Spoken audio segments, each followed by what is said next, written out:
Informasi lain, pemirsa, ribuan wisatawan memadati objek wisata Pantai Pangandaran, Jawa Barat. Kepadatan membuat wisatawan sulit menjaga jarak di saat mulai meningkatnya varian Omikron.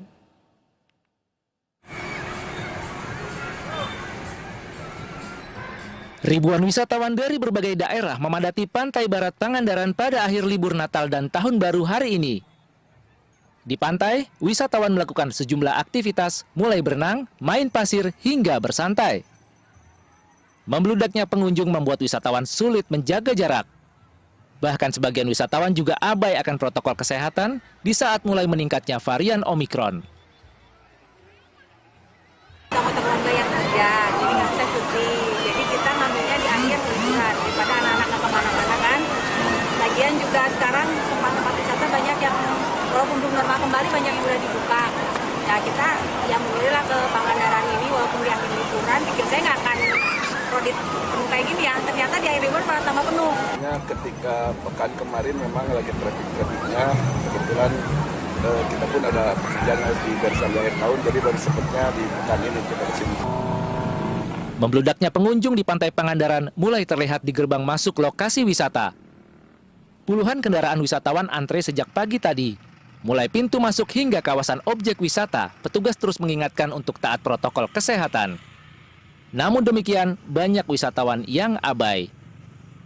Dari Pangandaran, Jawa Barat, Irfan Ramdiansah, iNews melaporkan. Penyanyi Ashanty hingga kini masih diisolasi di sebuah rumah sakit di daerah Bintaro setelah dinyatakan positif COVID-19. Kementerian Kesehatan juga masih meneliti sampel apakah Ashanty terpapar varian baru Omikron.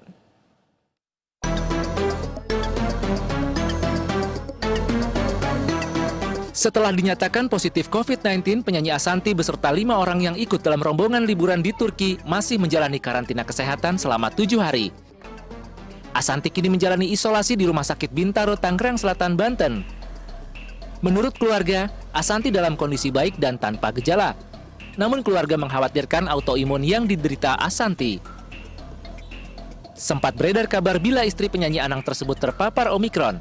Namun Kementerian Kesehatan menyatakan belum bisa menentukan hingga hasil pemeriksaan lanjutan selesai. Sampai saat ini baru COVID-19 karena untuk pemeriksaan selanjutnya masih menunggu hasil pemeriksaan SGTF dan genome sequencing. Jadi statusnya dari pelaku perjalanan luar negeri yang kita deteksi kemarin itu adalah COVID positif, tapi variannya masih dalam proses pemeriksaan. Sementara itu sebanyak 33 warga Jakarta Barat dinyatakan positif COVID-19. 1 diantaranya berstatus suspek varian Omikron. Mereka diduga terpapar dari salah satu warga di wilayah Krukut, Taman Sari yang baru pulang dari luar kota. Oleh aparat kelurahan, mereka langsung dibawa ke Wisma Atlet Kemayoran. Sedangkan wilayah Krukut, Jakarta Barat kini telah ditetapkan menjadi zona merah COVID-19. Tim Liputan iNews melaporkan. Rusun Nagrak, Cilincing, Jakarta Utara yang merupakan salah satu lokasi karantina bagi para pelaku perjalanan dari luar negeri hampir setengahnya terisi. Tingkat keterisian di Rusun Nagrak saat ini mencapai 49,52%.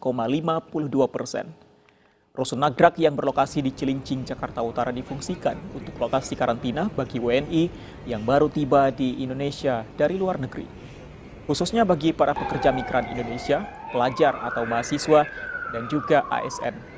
Saat ini ada 4 tower yang digunakan sebagai tempat karantina, yakni tower 1, 2, 3, dan 5. Dengan total sebanyak 2.256 WNI yang sedang menjalani karantina di Rusun Nagrak. Biaya dalam proses karantina ini pun gratis atau ditanggung oleh pemerintah. Kita ke mancanegara, pemirsa. Situasi keamanan di Kazakhstan terus memanas. Pemerintah Kazakhstan menindak tegas para perusuh dengan perintah tembak di tempat.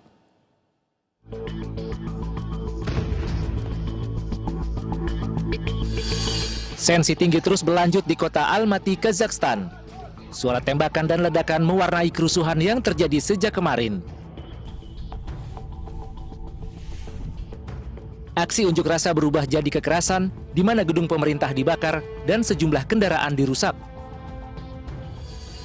Kementerian Dalam Negeri melaporkan 26 pemrotes tewas, 18 terluka, dan lebih dari 3.000 orang ditangkap. Sementara dari pihak aparat, 18 orang dilaporkan tewas. Di tengah kerusuhan yang melanda negaranya, Presiden Kassym-Jomart Tokayev memberikan perintah tembak di tempat terhadap orang-orang yang disebutnya militan atau teroris. Контртеррористическая операция продолжается. Боевики не сложили оружие, продолжают совершать преступления или готовиться к ним. Борьбу с ними нужно довести до конца. Кто не сдастся, будет уничтожен. Kekerasan di Kazakhstan dipicu oleh reformasi harga bahan bakar minyak yang berujung pada kenaikan harga BBM. Pemerintah telah memutus jaringan internet di seluruh negeri dan menutup 2 bandara, salah satunya di kota Almaty. Rusia dan negara-negara organisasi perawatan keamanan kolektif mengirim kontingen penjaga perdamaian ke Kazakhstan. Kiriman pasukan bantuan ini sebagai bentuk respon dari permintaan Presiden Kazakhstan yang meminta Kepala Organisasi Perjanjian Keamanan Kolektif atau CSTO untuk membantu negaranya dalam menekan kerusuhan yang meluas.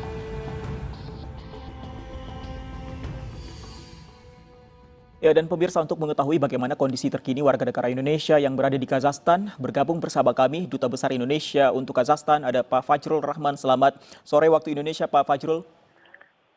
Selamat sore, Fandi. Selamat sore juga iNews TV. Semoga semuanya sehat ya di Indonesia. Ya, salam hormat dari Kazakhstan. Ya, sehat selalu juga untuk WNI dan Pak Fajrul di sana. Pak Fajrul, bisa Anda ceritakan bagaimana kondisi terakhir di sana, Pak? Sebenarnya setelah adanya state of emergency atau keadaan darurat itu, perlahan-lahan suasananya sudah kondusif sebenarnya. Kami kebetulan tidak tinggal di Almaty ya, kami di ibu kota baru Kazakhstan, itu di Nur Sultan. Itu jaraknya cukup jauh dari Almaty. Almaty itu ibu kota lama Kazakhstan, sekitar 1.200 km ya dari Nur Sultan. Kalau mau pakai pesawat itu sekitar 1,5 sampai 2 jam. Kalau kereta itu sekitar 13 sampai 14 jam ke sana. Jadi memang di sana masih pusat komunitas bisnis masih ada di sana, seperti Kazakhstan, itu stock exchange masih di sana. Nah, kalau di Nur Sultan praktis sebenarnya sangat kondusif, tidak ada kegiatan apapun yang berkaitan dengan hal tersebut. Jadi memang ada upaya dari pemerintah untuk melindungi lebih banyak fasilitas-fasilitas kedutaan gitu, kemudian juga fasilitas bisnis. Jadi sampai hari ini sebenarnya menurut kami ya suasananya kondusif. Nah, karena itu juga berkaitan langsung dengan WNI yang ada di Kazakhstan. Kazakhstan ini kan WNI ada 141 orang dan 3 orang di Tajikistan. Di kota Almaty sendiri hanya ada 16 orang. Yang terbanyak memang di Nur Sultan, yang di ibu kota baru ini, 76 orang. Dan kami juga sudah mengeluarkan imbauan kepada para WNI di seluruh negeri ini berkaitan dengan state of emergency yang berlaku mulai tanggal 5 Januari sampai 19 Januari selama 2 minggu. Nah, itu juga termasuk di dalamnya ada jam malam dari pukul 23 sampai pukul 7. Jadi pada intinya kami ingin memberitahukan kepada keluarga maupun keluarga, tetangga atau sahabat, atau pacar mungkin begitu ya, bahwa kondisinya WNI sekarang aman dan kami di KBRI terus-menerus bahkan hanya dalam satu WhatsApp group itu selalu saling memberitahu apa yang terjadi di lingkungannya dan kemudian apa yang bisa kami lakukan karena kami siap melayani mereka begitu. Baik, dengan kondisi yang Anda jelaskan tadi, dengan situasi yang kondusif tersebut, termasuk di pelayanan KBRI misalnya, 141 WNI ini aktivitasnya masih berjalan seperti biasa ya Pak ya? Praktis sebenarnya berjalan seperti biasa.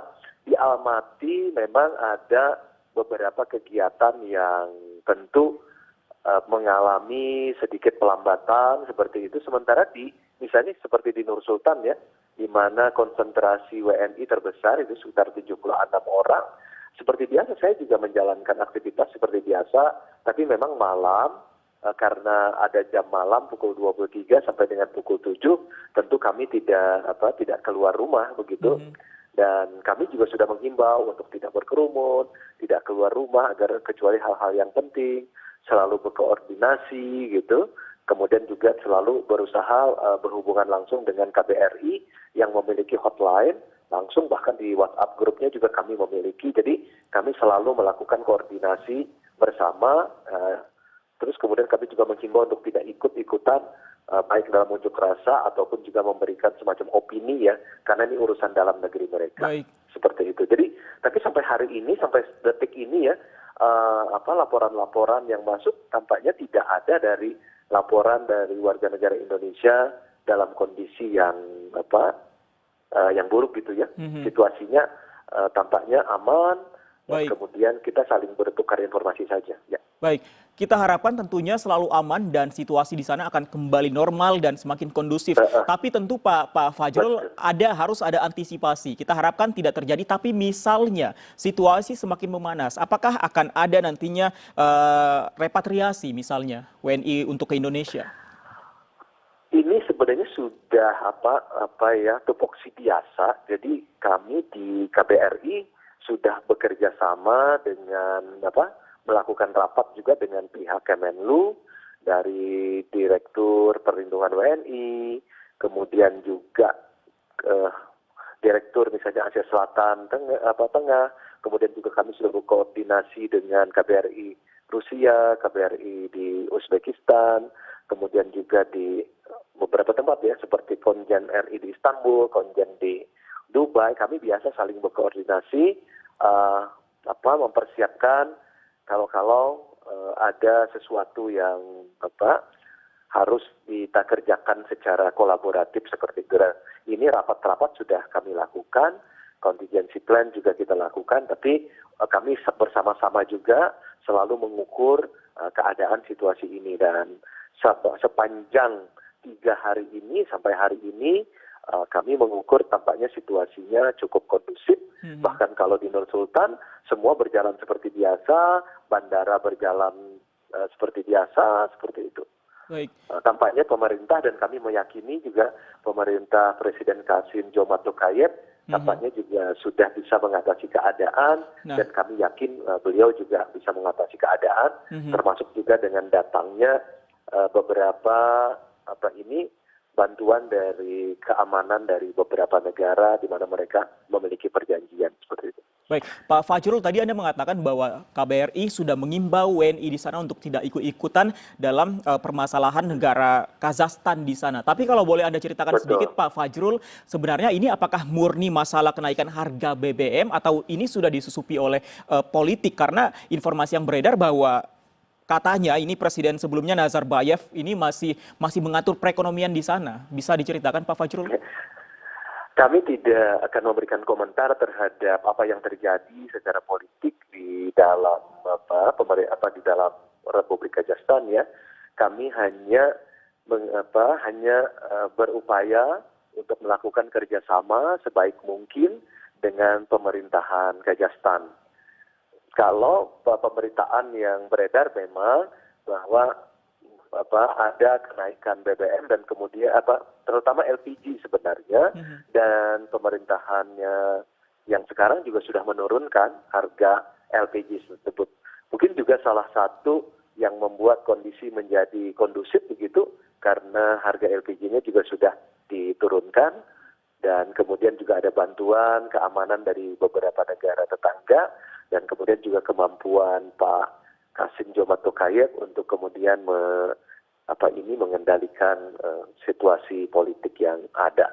Memang benar bahwa tanggal 4 Januari itu memang kan ada state of emergency deklarasinya, dan kemudian pemerintah Perdana Menterinya mengundurkan diri, kemudian diangkat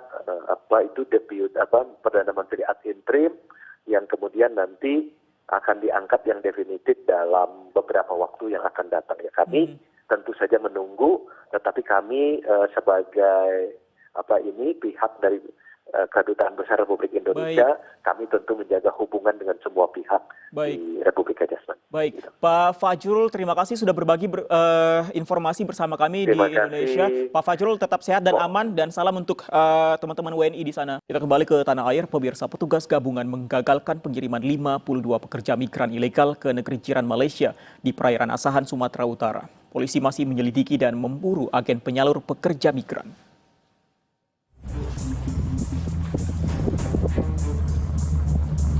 Petugas gabungan dari Lanal Tanjung Balai Asahan dan Satpol Air Polres Asahan menemukan kapal nelayan tanpa nama saat patroli laut di perairan Asahan Kamis malam kemarin.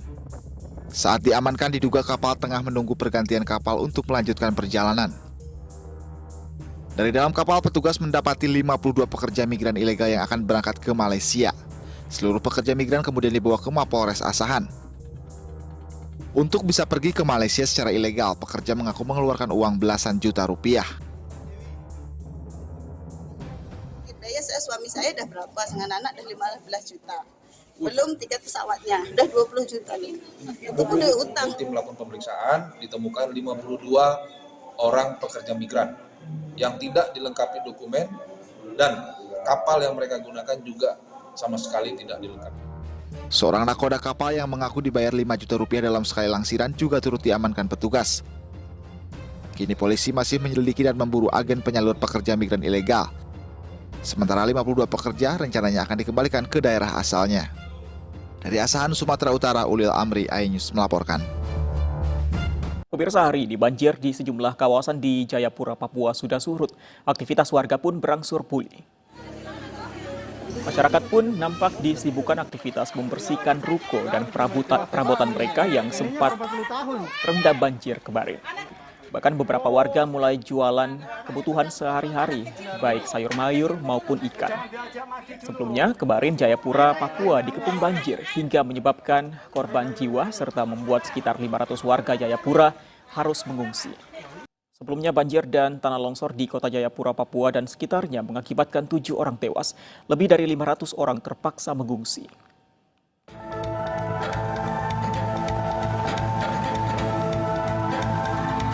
Satu persatu jenazah korban longsor dievakuasi di Rumah Sakit Bayangkara, Papua untuk dilakukan visum.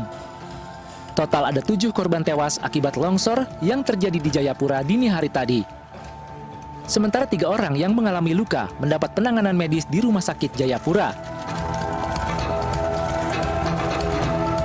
Tim SAR gabungan masih melakukan upaya evakuasi warga yang terdampak longsor dan banjir. Banjir dan longsor juga membuat sekitar 500 warga Jayapura mengungsi. Tertimbun longsor. Yang meninggal bukan karena banjir tetapi akibat longsor. Banjir di Jayapura terjadi di beberapa titik, di antaranya Batas Kota, Pasar Yutefa, Entrop, Hamadi, dan Organda. Sedangkan longsor terparah terjadi di perumahan Aspol Bayangkara, Kota Jayapura.